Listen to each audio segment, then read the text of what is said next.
There are a few things that can inspire you to reach for physical achievement, like watching the athletes of the Olympics.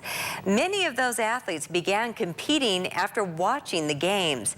And for one woman in Idaho Falls, her dreams of Olympic glory in gymnastics started when she was just 5 years old and have now brought her back to the place where it all began.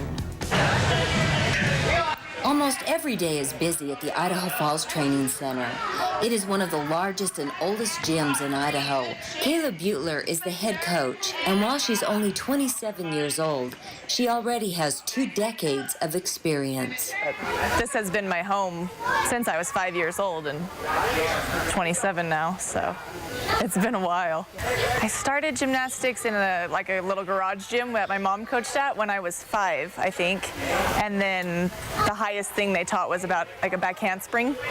So then at that point, when I could do it and there was nowhere else to go, I started here. Like so many of these young girls, she watched the Olympics and dreamed of going there herself.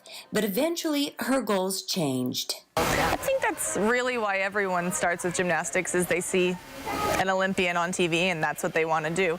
As you get older, you start to realize that percentage of the percentage of the percentage that it becomes realistic. And when I was probably, I don't know, 13 or so is when I realized I wasn't going to make it to the Olympics. And so I've always been really into setting goals and figuring out ways to achieve them. So I just realigned my goals and decided that I wanted a college scholarship. Kayla trained for hours each day and rose through the levels, eventually reaching the higher skills needed to attain what college recruiters were looking for. But then an injury seemed to end it all. So there were a few schools that I had been talking to that said, no thanks, we don't want somebody on the team who's going to be injured. And that's a tough one to come back from, typically. Yeah. But I wasn't about to throw in the towel. I was going to do it until I couldn't anymore, so.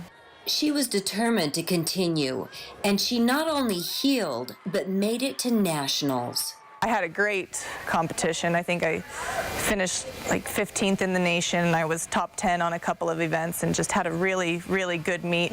I got a full ride scholarship. That scholarship took her through college at Sacramento State, and now she's back at the same gym she trained at, determined to help others who have the same dream. I've always wanted to coach, to stay involved. I loved it. I wanted anyone who wanted to be able to become good at gymnastics to have that opportunity. Well, it's comforting to know that she's also had bad days like us. She's gone through the same mental blocks, hardships that we have to go through every day, so she understands more. Yeah. So it's nice.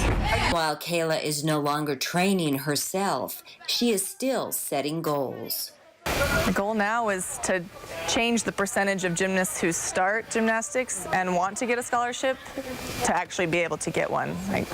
I want it to be a possibility for anyone who puts in the work. And her vision and example seems to be paying off. Yeah, it gives me a little hope, like someone from, because Idaho isn't like known for having the best gymnasts. That's more like Texas and stuff. And so, like, she did it, so that means like I could probably do it too. This is all I've ever wanted to do, and it's, as of right now, it's all I ever want to do in the future. And working with all those little girls is something Kayla is used to. She was raised in a family of 6 daughters.